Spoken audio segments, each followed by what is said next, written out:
para os que estão em Cristo Jesus, porque a lei do Espírito da vida em Cristo Jesus te livrou da lei do pecado e da morte. Porquanto o que for impossível à lei, no que estava enfermo pela carne, e isso fez Deus, enviando o seu próprio Filho em semelhança de carne pecaminosa, e no tocante ao pecado, e com efeito condenou Deus na carne o pecado, a fim de que o preceito da lei se cumprisse em nós, que não andamos segundo a carne, mas segundo o Espírito, porque os que se inclinam para a carne coagitam das coisas da carne, mas os que se inclinam para o Espírito, das coisas do Espírito. Porque o pendor da carne dá para a morte, mas o pendor do Espírito para a vida e paz. Por isso, o pendor da carne é inimizade contra Deus, pois não está sujeito à lei de Deus, nem mesmo pode estar. Portanto, os que estão na carne não podem agradar a Deus. Vós, porém, não estáis na carne, mas no Espírito, se de fato o Espírito de Deus habita em vós. E se alguém não tem o Espírito de Cristo, esse tal não é dele.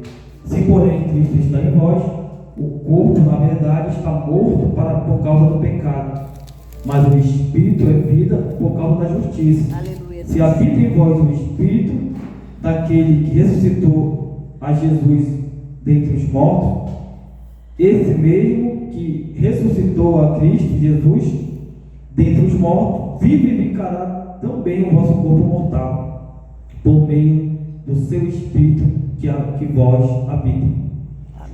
Louvado seja o nome do Senhor Jesus. Aleluia, Deus. Glória a Deus, Senhor. Aqui vai falar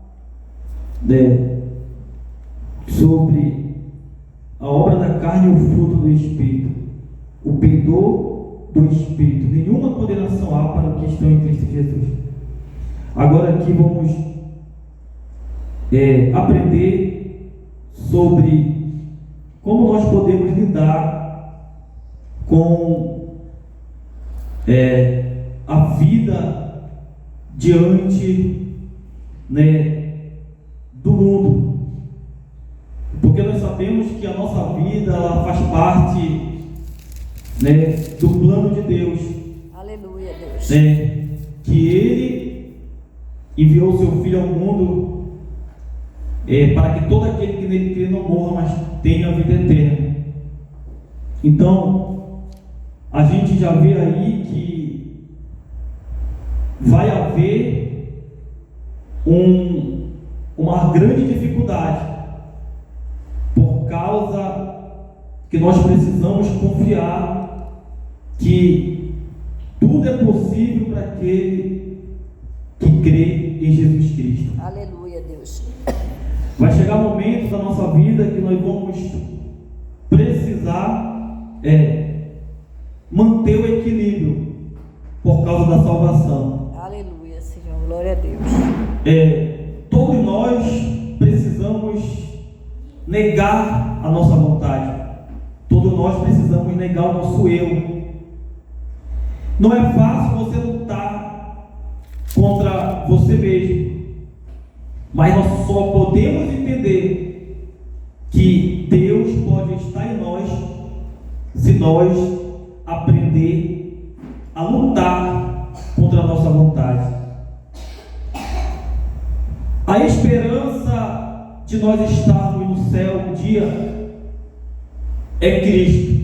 Aleluia, Deus. Mas o mesmo Cristo que morreu por nós, Ele também, no final, Ele pode também ser aquele que vai nos julgar segundo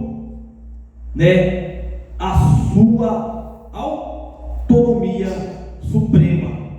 Aleluia. Hoje nós entendemos que Ele está como advogado, aquele que vem defender, aquele que é o mediador que vem unir, mas vai chegar um tempo que Ele vem como juiz, Ele vem para condenar. Então, se nós entendermos que precisamos vigiar e orar, para nós não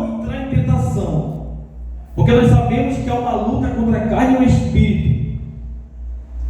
A luta, ela é dentro de nós.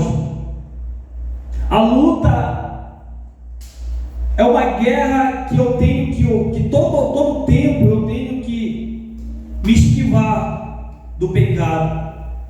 Porque a própria carne, ela está cheia de desejos pecaminosos, ira, discórdia, orgulho, facções, bebedice, mal falatório, palavras torpes, lascívia, palavras obscenas, sujas, chocarrice, que é a mesma palavra suja. Ela está sobre a minha carne. Então todo dia eu tenho que negar minha vontade. Todo dia eu tenho que negar o meu eu. Todo dia eu tenho que me esvaziar de mim. Quando eu me esvazio de mim, eu me encho de Deus. Mas quando eu me encho de mim, eu me esvazio de Deus. Essa passagem, Romanos capítulo 8, o apóstolo Paulo, no primeiro versículo, vai dizer: agora, pois, nenhuma condenação há para os que estão em Cristo Jesus. Aleluia, Senhor. Aquele que não anda segundo a carne, mas segundo o Espírito. Aleluia, Deus. Por que nenhuma condenação há? É porque se eu estou em Cristo Jesus, eu já estou morto para o pecado. Se eu vivo de acordo com a ação do Espírito Santo,